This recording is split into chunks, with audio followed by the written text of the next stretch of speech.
Welcome back to my channel Rama at the rate study.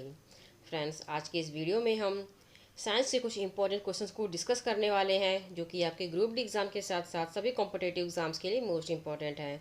तो चलिए शुरू करते हैं।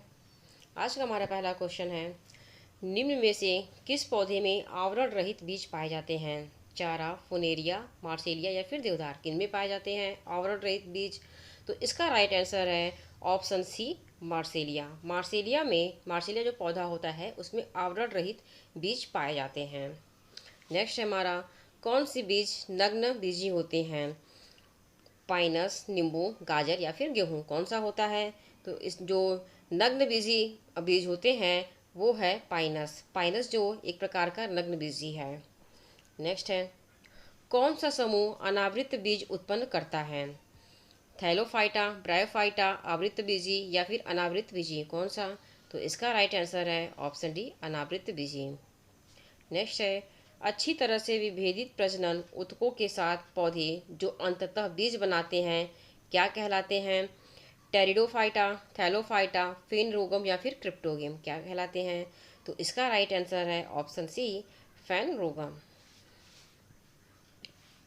नेक्स्ट है, किसमें वे सबसे प्रमुख जल संवाहक कोशिकाएं हैं? ब्रायोफाइटा में है, थैलोफाइटा में है, कवक में है या फिर एंजियोस्पर्म में है, किसमें है? तो इसका राइट आंसर है ऑप्शन डी, एंजियोस्पर्म। वेसल्स प्रमुख जल संवाहक कोशिकाएं एंजियोस्पर्म में पाए जाते हैं। नेक्स्ट है, एक समूह में ऊपर से नीचे की ओर जाने के दौरान किसमें हमेशा वृद्धि होती है?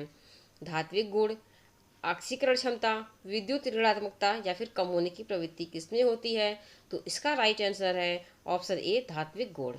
जब एक समूह में ऊपर से नीचे की ओर जाने के दौरान धात्विक गुण में हमेशा वृद्धि होती है।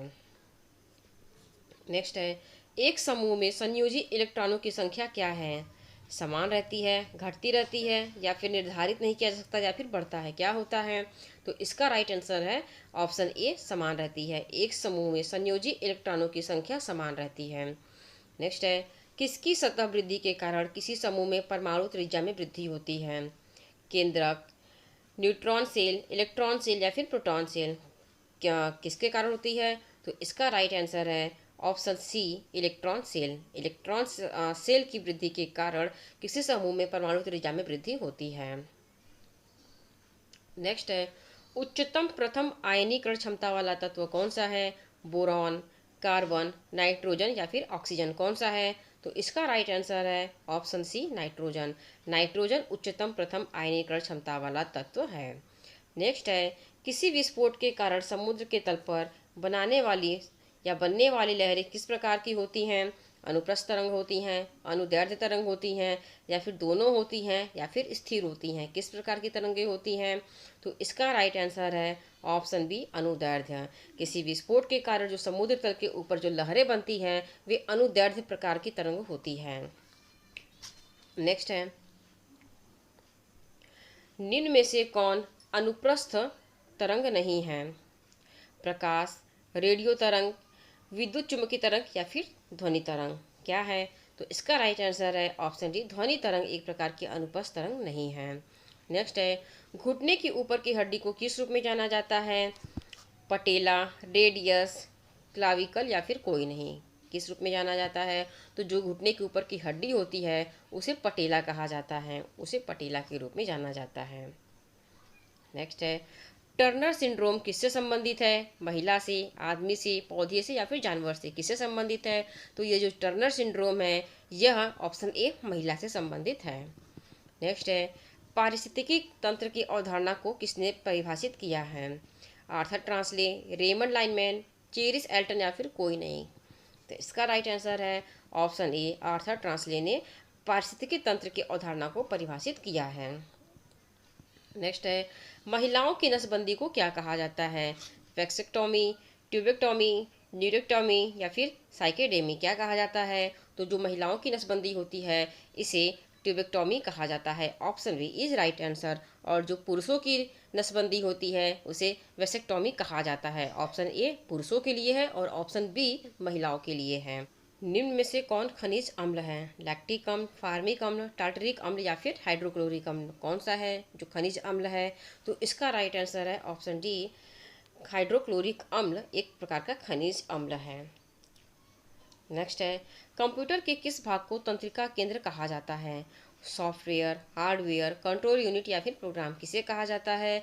तो इसका राइट आंसर है ऑप्शन सी, कंट्रोल यूनिट को कंप्यूटर का तंत्रिका केंद्र कहा जाता है। नेक्स्ट है, यूरिया की अधिकतम मात्रा किस में पाई जाती है? महाधमनी में, हेपाटिक सीरा में, रेनल सीरा में या फिर हेपाटिक पोर्टल सीरा में, किसमें पाई जाती है यूरिया की मात्रा अधिक? तो इसका राइट आंसर है ऑप्शन बी, हेपाटिक सीरा में यूरिया की मात्रा अधिकतम पाई जाती है। नेक्स्ट है, जायांग का दूसरा नाम क्या है? पुमंग, वर्तिका, पिस्टिल या फिर कोई नहीं। तो जायांग का जो दूसरा नाम है वह ऑप्शन सी पिस्टिल है। पिस्टिल जायांग का दूसरा नाम है। नेक्स्ट है, निम्नलिखित में से किसे चादर से नहीं पीटा जा सकता? एल्यूमिनियम, सोना, चांदी या फिर पोटेशियम, किसे नहीं पीटा जा सकता है? तो इसका राइट आंसर है ऑप्शन डी, पोटेशियम। पोटेशियम को चादर से नहीं पीटा जा सकता। पोटेशियम बहुत ही सॉफ्ट होता है, इसे आप चाकू से काट भी सकते हैं। ये इतना सॉफ्ट होता है कि चाकू से कट जाता है। नेक्स्ट है, किसके कण की गतिज ऊर्जा अधिकतम होती है? तरल, गैस, ठोस या फिर उपरोक्त सभी, किसके कण की गतिज ऊर्जा अधिकतम होती है? तो इसका राइट आंसर है ऑप्शन बी, गैस। गैस के कण की गतिज ऊर्जा अधिकतम होती है। किसी गतिमान वस्तु की गतिज ऊर्जा किस पर निर्भर करती है? वजन और उसका स्थान, द्रव्यमान और उसका स्थान, द्रव्यमान और त्वरण या फिर द्रव्यमान और वेग, किस पर निर्भर करती है?